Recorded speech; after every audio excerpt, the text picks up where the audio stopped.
نواقص إسلام كي ناوي پیغمبری خوا باسی کردووە حاشا پیغمبری خوا باسی نکردووە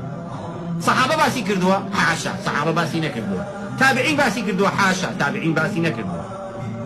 كيف باسي كردوه امام احمد باسي كردوه حاشا امام احمد باسي نكرد يعني هم ابو امه الذي شو نواقص الاسلام محمد بن عبد الوهاب هاني حتشي بيا وكشتنو دواعش وهتشي تلاقيه كدرسنا لسلسات يا نواقص الاسلام درسنا كسر وجه دول شي غلطه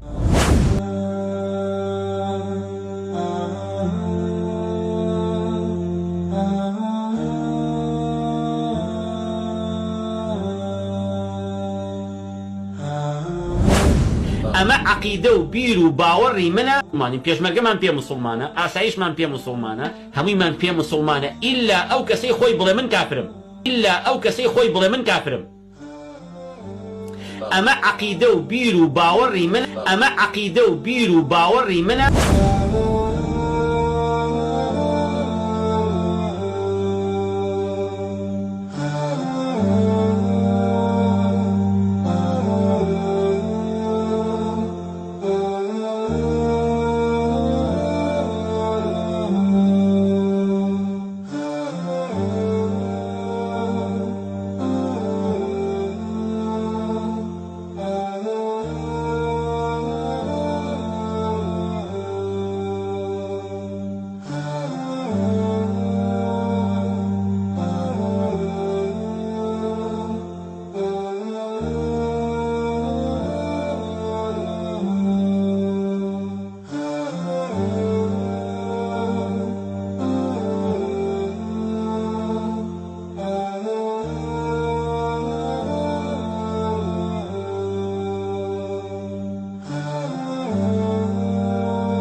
القرآن حلال كراوة خنزير خويني خوين مردو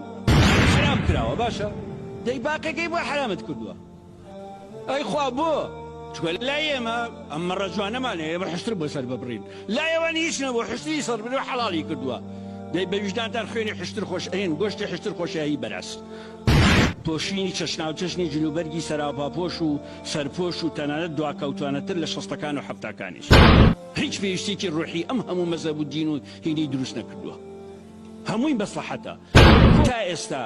ئەگەر مێژوو بە چاکی بنووسێتەوە لەسەر دەستی دینی مەسیحی و دینی ئیسلام قوربانیەکانی ئەم مەدرسانە ئەم دەسەڵاتە جیاوازانە بژمێرێ 10 ملیۆن ئینسان تێپا لە زگماکەوە سەپاندنی ئاین پەرستی بۆ جارە تۆلە جارە هەفتەی ئەوەڵێتی کە ڕەنگە دایکی پێی نەزانی پێستی بڕە ئەو ئیسلامە پەروەردگار بۆچی چوار ژنەی بۆ پیا و بە مەرجی توانای مادی و سێکسی حەڵال کردووە و ژنیش توانای مادی و سێکسیشی هەبێ دەیان کۆت و بەند خراوەتە گردنی سەربەستی ژن چۆنچەنی یەقینمان هەبێ کە قورئان دوای دەیان ساڵ لە کۆچی دوایی پێغەمبەر کۆکراوەتەوە و لە ناو سەدان هەزار فەرمودەی پێغەمبەر دوای سەدەیەک فەرمودە بژێر کراون و باقیەکەی نەسل منراون چۆنی مافی حکومدانی کوفر و ئلحاد لەسەر خەڵک لە مەلای مزگەوت و زانایانی ئاینی بسەنرێتەوە حتى مەلا بەختیار يعني مەلا بەختیار خۆی وتی کەس پێم نەڵێ کافرە ئەوە من سونیشم و وبڕوایشم بە ئیسلامێ و بڕوایشم بە هێفدەی باشیتر من چی بکەم ئێ بۆ بتێت لەبەرچای مامۆستا عەلی باپیرە وای نەوت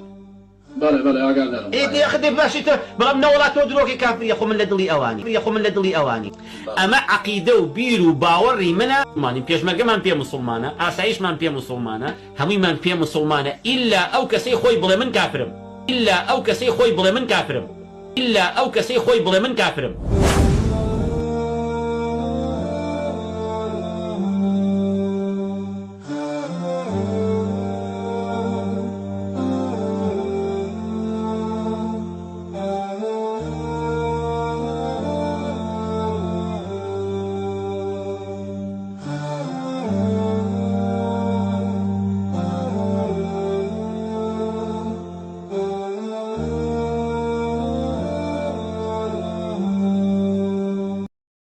إني أخاف الله رب العالمين جاكاتك ككافر بو واتا أو كاراني أنجام دا كشيطان بي رازيا بي دليت براسي من بريم لتو من لپروردگاري جهانيان دترسم